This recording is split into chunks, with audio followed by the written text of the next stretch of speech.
Hello everyone, welcome back to my YouTube channel. I hope आप सब बहुत अच्छे हैं और अच्छे से अपनी स्टडीज़ कर रहे हैं। आज जो मैं टॉपिक लेके आई हूँ वो है structure of microsporangium plus pollen grain के बारे में भी मैं आपको यहाँ पे बताऊँगी।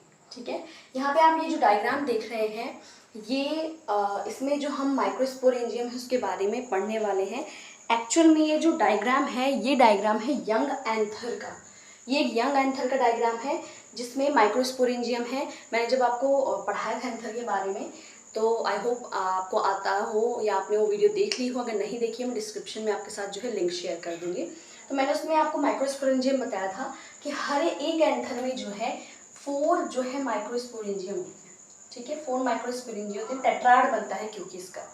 ठीक है, तो अब हम यहाँ पे देखने वाले हैं कि माइक्रोस्पोरेंजियम का स्ट्रक्चर कैसा होता है। तो ये जो स्ट्रक्चर होता है माइक्रोस्पोरेंजियम का, इसमें आपको देखने को मिलता है 4 वॉल लेयर्स होती हैं। ठीक है, वो क्या क्या लेयर्स होती हैं? तो जो सबसे बाहर वाली लेयर होती है उसका काम होता है प्रोटेक्शन का। मैंने आपको वैसे भी बताया कि जो सबसे आउटर मोस्ट का मतलब चीज़ होती है, कोई भी लेयर होती है, उसका सबसे पहला काम प्रोटेक्शन होगा। तो जो सबसे आउटर मोस्ट लेयर होती है इसमें उसका फंक्शन होता है प्रोटेक्शन का। और जो सबसे इनर मोस्ट होती है, सबसे इनर मोस्ट होती है इसमें टेपिटम। तो जनरल इसमें जो है 4 तरह की लेयर देखी जाती है। एपिडर्मिस सबसे बाहर आप देख होंगे, सबसे आउटर में एपिडर्मिस। ठीक है, सेकंड ये वाली लेयर है जो है endothecium. First epidermis, second endothecium. उसके बाद ये वाली लेयर आती है जो होती है मिडिल लेयर।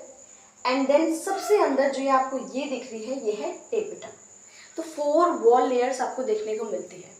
और यही आप ये जो बिल्कुल अंदर देख रहे हैं टेपिटम के अंदर, वो आपको दिख रहा है स्पोरोजिनस टिश्यू, हम उसको कहते हैं। स्पोरोजिनस टिश्यू क्या होता है? जब होमोजीनस सेल क्या हुआ? एक तरह के सेल्स। जब होमोजीनस सेल्स, ठीक है, जब होमोजीनस सेल्स जो है कॉम्पैक्टली अरेंज हो जाते हैं, कॉम्पैक्टली अरेंज हो जाते हैं, तो ये फॉर्म करते हैं स्पोरोजिनस टिश्यू। ठीक है, आई बात समझ में? तो ये जो आपको दिख रहा है ये क्या है? ये है स्पोरोजिनस टिश्यू। क्लियर?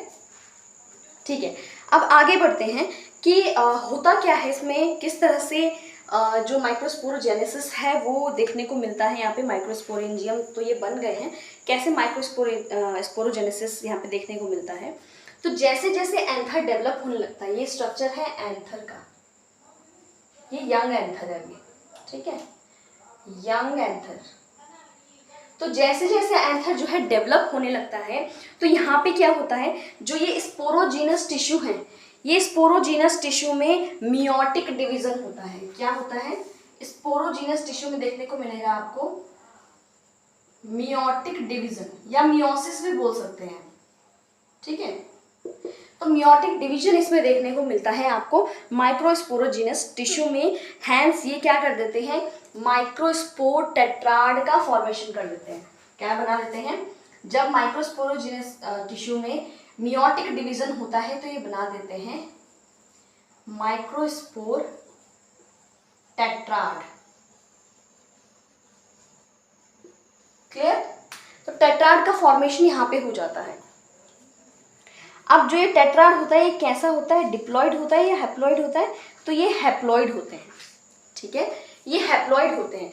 तो स्पोरोजिनस टिश्यू से जो ये माइक्रोस्पोर टेट्राड बन रहा है, ये क्या प्रोसेस है? ये है माइक्रोस्पोरोजेनेसिस। ठीक है, ये माइक्रोस्पोरोजेनेसिस की प्रोसेस होती है जहाँ पे कि जो फॉर्मेशन होता है माइक्रोस्पोर का फ्रॉम पोलन मदर सेल। ठीक है, पोलन मदर सेल मतलब जहाँ से पोलन बनने वाले हैं। ठीक है, क्लियर? तो स्पोरोजिनस टिश्यू में मियोटिक डिवीजन होता है और माइक्रोस्पोर टेट्राड बनता है। तो माइक्रोस्पोर टेट्राड में फर्दर ये जो है इसमें जो है आगे चल करके माइक्रोस्पोर टेट्राड जो होते हैं ये क्या बनाते हैं? ये बनाते हैं पोलन ग्रेन्स। समझ में आया?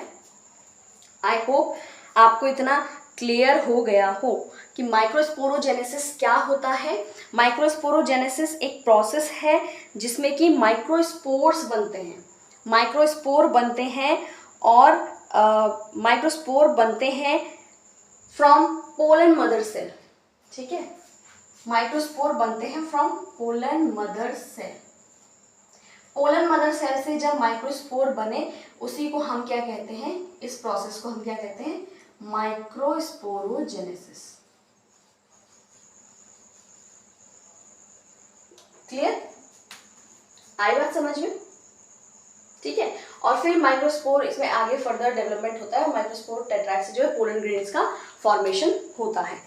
तो ये है ओवरऑल कि किस तरह से माइक्रोस्पोरोजेनेसिस होता है, क्या माइक्रोस्पोरोजेनेसिस की प्रोसेस होती है, स्ट्रक्चर कैसे होता है माइक्रोस्पोरेंजियम का, ठीक है, लेयर्स उसमें क्या क्या होती हैं, ये मैंने सब आपको बता दिया है।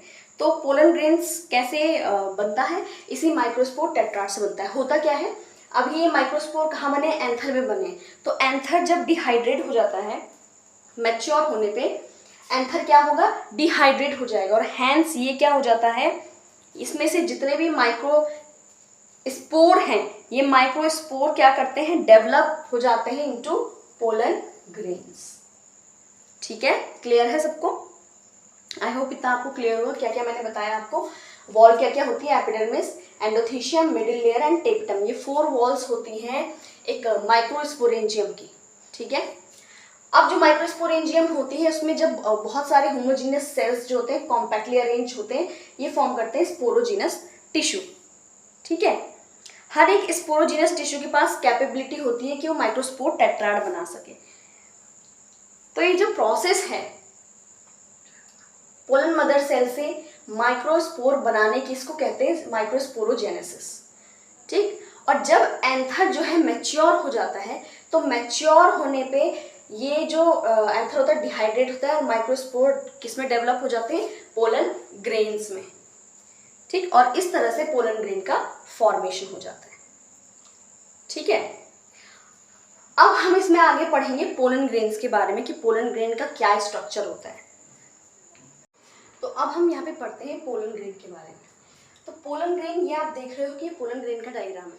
अभी अभी हमने पढ़ा कि जो माइक्रोस्पोर होंगे वो क्या हो जाएंगे, फाइनली पोलन ग्रेन बना देंगे। ठीक है, तो पोलन ग्रेन में आपको जो है 2 तरह की लेयर दिखेगी। एक तो ये बाहर वाली लेयर जिसको हम कहते हैं एक्साइन, जो सबसे बाहर है, आउटर लेयर एक्साइन, और ये अंदर वाली लेयर आपको दिखेगी, इसे कहते हैं हम इंटाइन।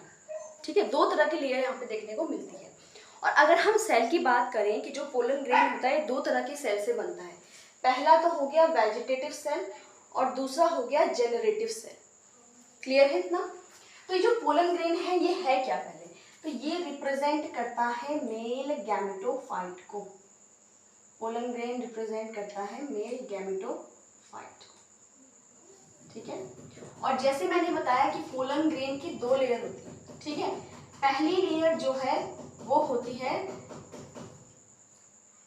एक्साइन, जो कि आउटर मोस्ट लेयर होती है, और दूसरी लेयर होती है इंटाइन, जो कि इनर लेयर होती है। ठीक है, एक्साइन हो गई outer hard layer, outer hard layer होती है एक्साइन। ठीक है, और इंटाइन जो होती है ये सॉफ्ट लेयर होती है। ठीक है, तो ये जो एक्साइन होती है ये हार्ड होती है क्योंकि इसमें क्या प्रेजेंट होता है, ये मिलके बनी होती है मेड अप ऑफ स्पोरोपोलेनिन। ठीक है, स्पोरोपोलेनिन से ये मिलके बनी हुई थी।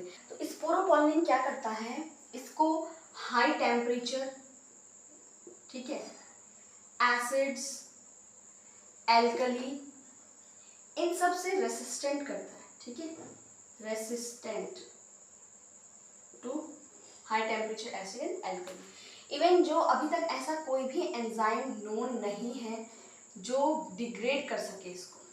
ठीक है, कोई भी एंजाइम अब तक ऐसा नोन नहीं है। क्लियर? अब अगर हम इंटाइन की बात करें तो इंटाइन जो होता है ये इनर लेयर होती है। ठीक है, और ये जो इंटाइन होती है इनर लेयर होती है, सॉफ्ट लेयर होती है, और ये लेयर मिलके बनी हुई होती है सेलुलोज एंड पैक्टिन से। थिन होती है, कंटिन्यूअस लेयर होती है, काफ़ी थिन होती है इसके मुकाबले, और ये मिलके बनी होती है सेलुलोज एंड पैक्टिन से। ये स्पोरोपोलिन से मिलकर बनी होती है, ये आपको याद रखना है। और इसमें जो ये जो इंटाइन वाली लेयर होती है सेलुलोज और पैक्टिन से मिलके बनी होती है, ये स्पोरोपोलिन से मिलके बनी हुई होती है, ठीक है। अब जो बात करें हम सेल की, मतलब जो साइटो यहाँ पे आपको दिख रहा है पोलन ग्रेन, तो जो पोलन ग्रेन होता है, जो साइटोप्लाज्म होता है पोलन ग्रेन का, वो सराउंडेड होता है प्लाज्मा मेम्ब्रेन से, ठीक है। और दो तरह के पोलन, मैच्योर पोलन ग्रेन में दो तरह के सेल पाए जाते हैं, एक तो होता है वेजिटेटिव सेल, एक होता है जनरेटिव सेल, ठीक है। वेजिटेटिव सेल होता है काफी बड़ा होता है, अगर आप देखें तो ये जो आपको दिख रहा है ये वाला पोर्शन पूरा, ये वेजिटेटिव सेल है, जबकि आपको ये जो दिख रहा है ये जनरेटिव सेल है। और जनरेटिव सेल साइज में क्या होता है, स्मॉल, और ये साइज में क्या होता है, बिग, ठीक है। जो वेजिटेटिव सेल होता है इसके पास जो है फूड रिजर्व होता है, ठीक है। जो वेजिटेटिव सेल होते हैं, वेजिटेटिव सेल, एक तो ये क्या होते हैं, बिग होते हैं, दूसरा इनके पास फूड रिजर्व होता है, फूड रिजर्व, ठीक है, क्लियर। अब अगर हम बात करें जनरेटिव सेल की, ठीक है, तो जनरेटिव सेल जो होता है ये साइज में स्मॉल होता है जनरेटिव सेल, और साथ ही साथ ये जो जनरेटिव सेल होता है ये फ्लोट करता है वेजिटेटिव सेल के साइटोप्लाज्म में। आपको दिख भी रहा होगा ये वेजिटेटिव सेल है पूरा, और इसके साइटोप्लाज्म में ये जनरेटिव सेल है। तो वेजिटेटिव सेल के साइटोप्लाज्म में जनरेटिव सेल है, यानी मान लीजिए ये वेजिटेटिव सेल है, ठीक है, और इसमें कहीं पे ये जनरेटिव सेल है, ठीक। तो ये कहाँ होता है, वेजिटेटिव सेल के साइटोप्लाज्म में। तो इस तरह से जनरेटिव सेल और जो वेजिटेटिव सेल है वो होते हैं। और अगर अब हम न्यूक्लियस देखें, वेजिटेटिव सेल का न्यूक्लियस कैसे होता है, इर्रेगुलर, यहाँ पे लिख सकते हैं इर्रेगुलर न्यूक्लियस, इर्रेगुलर न्यूक्लियस, ठीक है, क्लियर। आई होप इतना आपको क्लियर हो गया हो। जो पोलन ग्रेन होती है इसकी 2 लेयर्स होती हैं, आउटर वाली एक्साइन, इनर वाली एंटाइन।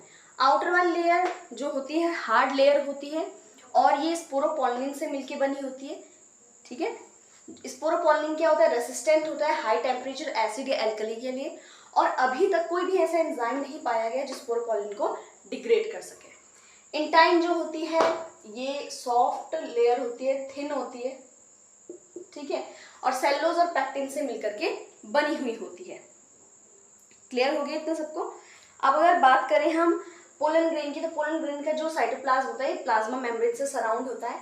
दो तरह के सेल इसमें पाए जाते हैं मैच्योर पोलन में, ठीक है, मैच्योर पोलन में, vegetative cell and generative cell. Vegetative cell काफी बड़ा होता है, फूड रिजर्व होता है इसमें, और इसका जो न्यूक्लियस होता है ये कैसा होता है, इर्रेगुलर शेप का, ठीक है। जबकि जो जनरेटिव सेल होता है ये स्मॉल होता है इन साइज, क्लियर, और ये फ्लोट करता है वेजिटेटिव सेल के साइटोप्लाज्म में।